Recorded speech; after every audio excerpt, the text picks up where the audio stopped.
अपनी कुर्सी के लिए उसने ईस्ट पाकिस्तान की पार्टी जो इलेक्शन जीत गई थी उनको हक नहीं दिया। ক্ষমতায় থাকা অবস্থায় সাবেক সেনা প্রধান জেনারেল কামার জাভেদ বাজওয়াকে বিশ্বাস করা একমাত্র ভুল ছিল বলে জানিয়েছেন পাকিস্তানের সাবেক প্রধানমন্ত্রী পিটিআই প্রতিষ্ঠাতা ইমরান খান।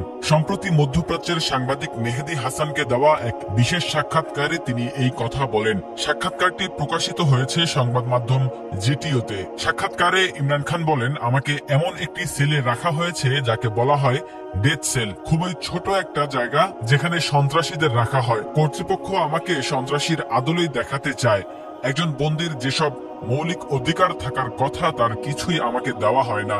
তারা এসব করে আমার মনোবল ভাঙার চেষ্টা করছে, কিন্তু আল্লাহর উপর বিশ্বাস থাকায় আমার মন এখনো শক্ত আছে। তবে গত 2 বছরে আমি আমার সব পদক্ষেপ এবং সেগুলোর পরিণতি বিশ্লেষণ করার সময় পেয়েছি। 11 মাস জেলে কাটানোর পর আমি প্রায় নিশ্চিত এসবের পেছনে জেনারেল বাজওয়ার হাত ছিল।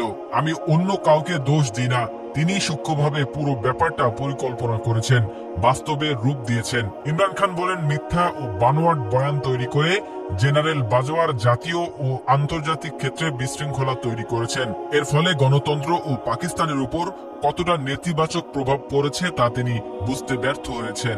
নারী, পুরুষ, শিশুরা নিহত হয়েছে, তাদের ধরে নিয়ে যাওয়া হয়েছে, অত্যাচার করা হয়েছে, এতে কেউ টু শব্দ করেনি। মাত্র একটি রাজনৈতিক দলকে সব দিকে দোষী সাব্যস্ত করা হয়েছে। বিশ্ববাসীর উদ্দেশ্যে ইমরান খান বলেন, আমার বার্তা খুবই সহজ। এই ঘটনা শুধু ইমরান খানের সঙ্গে করা হয়নি, বরং তা গণতন্ত্র এবং 25 কোটি পাকিস্তানি জনগণের উপর আঘাত হিসেবে এসেছে।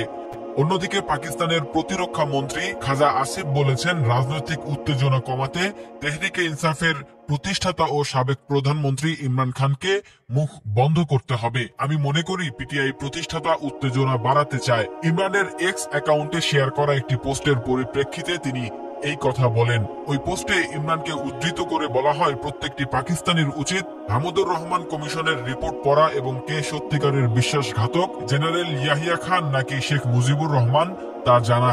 খাজা আসিফ বলেন, 2023 সালের আগস্ট থেকে আদিয়ালা কারাগারে বন্দী ইমরান আবারও 9 মের মতো পরিস্থিতি তৈরি করার চেষ্টা করছেন।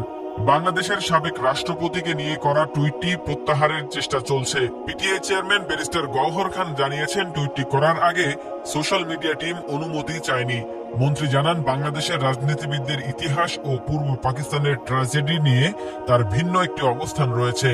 ইমরান ও তার দলের সমালোচনা করে তিনি বলেন, পূর্ব পাকিস্তান ট্র্যাজেডি অতিরঞ্জিত করে আপনারা উত্তেজনা বাড়াতে চান। খাজা আসিফ বলেন, রাজনীতি হোক বা খেলাধুলা, যারাই তার সঙ্গে ভালো করেছেন তাদের প্রত্যেককেই তিনি দংশন করেছেন।